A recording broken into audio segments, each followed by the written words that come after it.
Why Dayoung's success matters. Hey guys, welcome back to Wade's Winter Wonderland. Today, I want to talk about something that warms my heart and is honestly a little emotional for me. I want to talk about WJSN Dayoung's solo debut and why her recent success actually matters, not just to Dayoung or longtime fans, but to the bigger picture of Kpop, longevity, and what it means to keep going when the spotlight isn't guaranteed anymore. Because Dayoung's journey isn't loud, it isn't flashy, but it's incredibly meaningful. So let's get into it. Wait. Before we start, hi, this is present day Wade inserting this clip.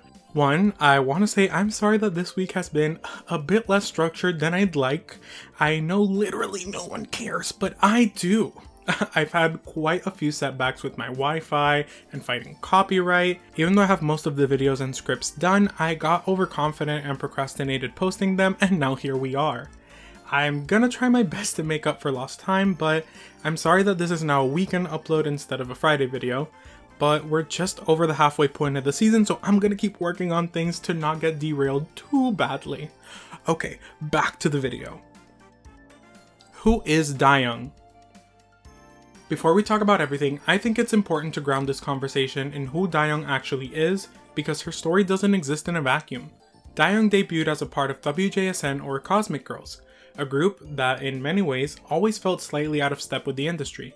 They were elegant, experimental, ambitious, rich in concept and musicality, yet constantly overlooked. WJSN never lacked vision or talent, but they often existed on the fringes of mainstream recognition, admired deeply by fans while being passed over by the broader industry conversation. And within that group, Dayoung was never positioned as the star. She wasn't pushed as the center, she wasn't branded as the ace or marketed as the obvious breakout. Instead, Dayoung occupied that quiet middle space, the member who showed up consistently, who balanced energy and warmth, who held things together emotionally.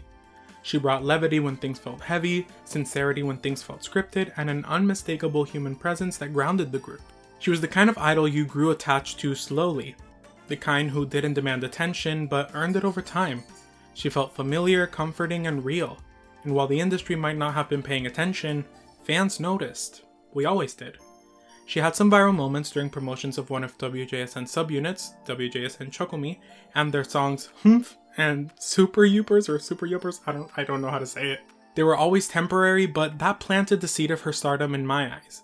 So seeing Dayoung step into the spotlight now doesn't feel like an introduction per se, it feels like a continuation, like someone finally being allowed to grow into what they always were. So, let's talk about the music. Body. Body is such a confident, vibrant way to fully introduce Dayoung as a soloist. From the very first listen, it's clear that this song knows exactly what it wants to be. Playful, self-assured, and unapologetically fun. Lyrically, Body is all about embracing confidence and attraction without hesitation.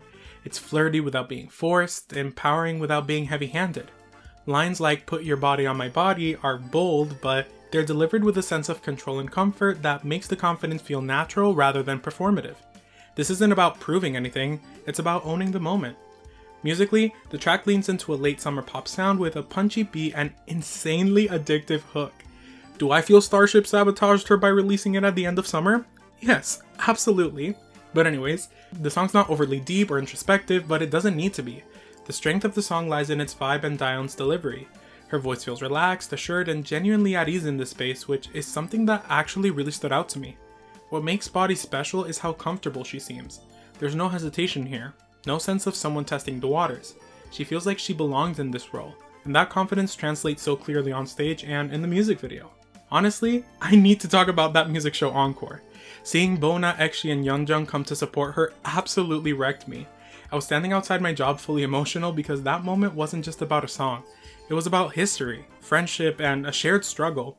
It felt like WJSN showing up for one of their own, and that made Body hit even harder. 10 out of 10. Number 1 Rockstar.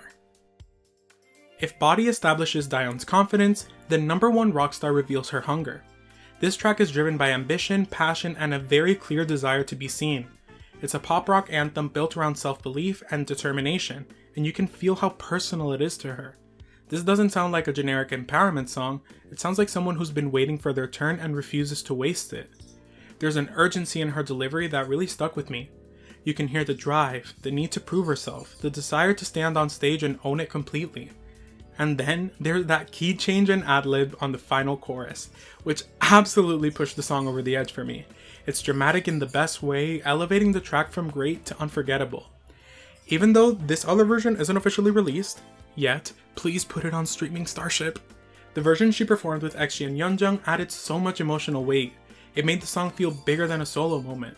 It felt like a shared declaration, and honestly, it made me miss WJSN deeply. In a good way, but also in a way that hurts more than usual. 10 out of 10. Marry Me. Marry Me is playful, sassy, and self-aware. It's a breakup song that flips the script in the most satisfying way. Lyrically, it's about recognizing your worth after leaving a toxic relationship. Instead of longing or regret, Dayoung leans into confidence and humor, essentially telling her ex, "You lost me and that's on you." Lines like, "If I were you, I'd wanna marry me too," are cheeky and bold, framing self-love as the ultimate glow-up.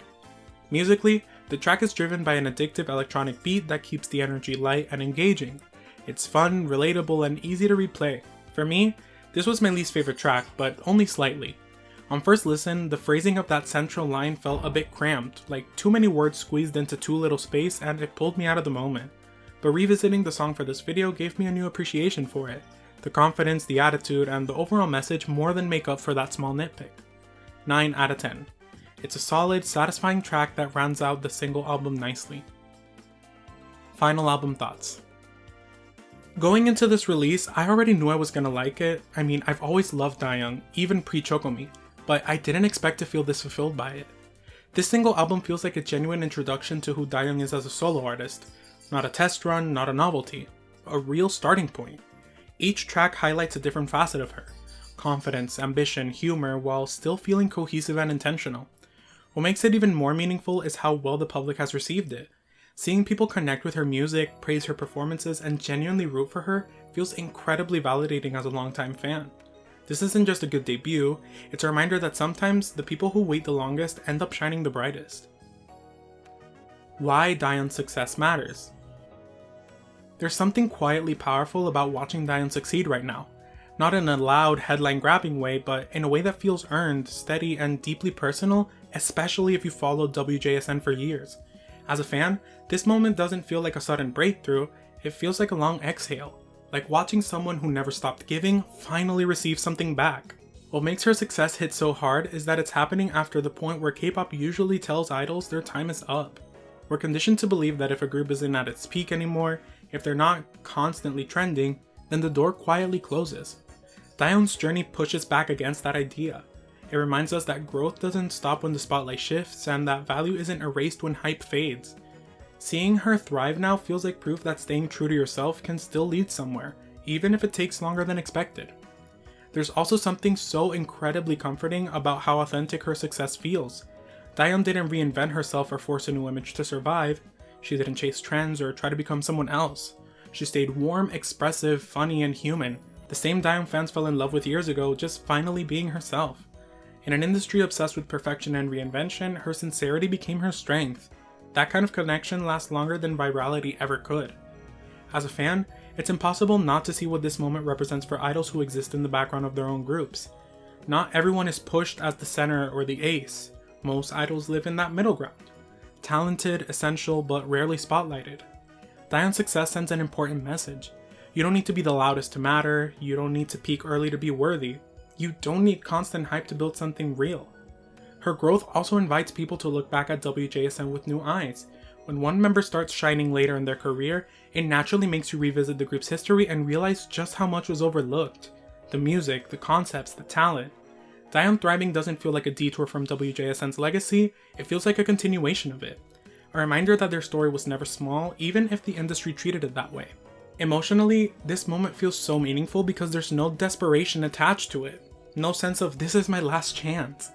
It feels like someone who kept showing up, kept believing, and waited long enough for the moment to arrive. And for fans who grew up with WJSN, that hits differently.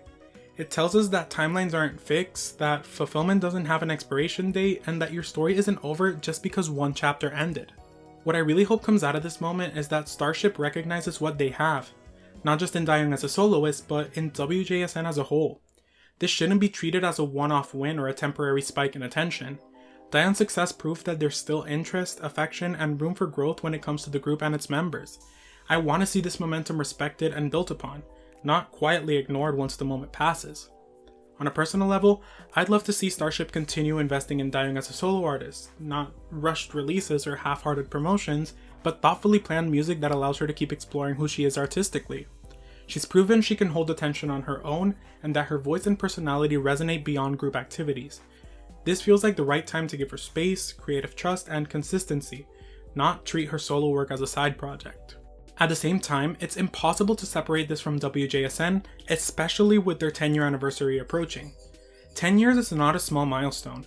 It's a testament to longevity, resilience, and a fanbase that never fully let go. Seeing Dayoung thrive should be a reminder that WJSN's story isn't finished. Even if full group promotions are rare now, there are still meaningful ways to honor that legacy. Anniversary content, special releases, concerts, or simply acknowledging that their journey mattered. As a fan, it's hard not to feel protective at this point. We've watched WJSN be overlooked, paused, and quietly sidelined before. That's why this moment matters so much. Starship has a chance here to prove they value long-term artists, that success doesn't have to be explosive to be worth supporting, and that a group nearing 10 years isn't something to move on from, but something to celebrate. I don't need miracles or unrealistic promises. I just want to see care. Care for Dayoung's individual growth and care for WJSN's legacy. Because this success didn't come out of nowhere. It came from years of effort, patience, and fans who stayed. And if Starship chooses to nurture this instead of letting it fade, it could mean so much. Not just for Dayoung, but for everyone who's been walking alongside WJSN all this time. That's why Dayoung's success matters. Not because it's flashy, but because it's honest.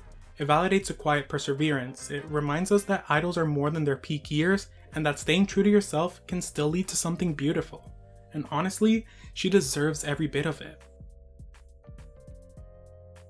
As you can see, I have a very big soft spot for my girl and the group as a whole, and I want nothing more than the best for them. Hopefully, Starship is taking notes. But anyways, thank you guys so very much for watching. Remember to like, comment, share, and subscribe. Click that bell icon so you're notified every time I post a video. Tell me in the comments down below what song off the single album was your favorite, and are you excited for her solo career? Because I know that I'm rooting for her so much. Remember that I love you all so much, and I'll see you guys on Monday. Bye!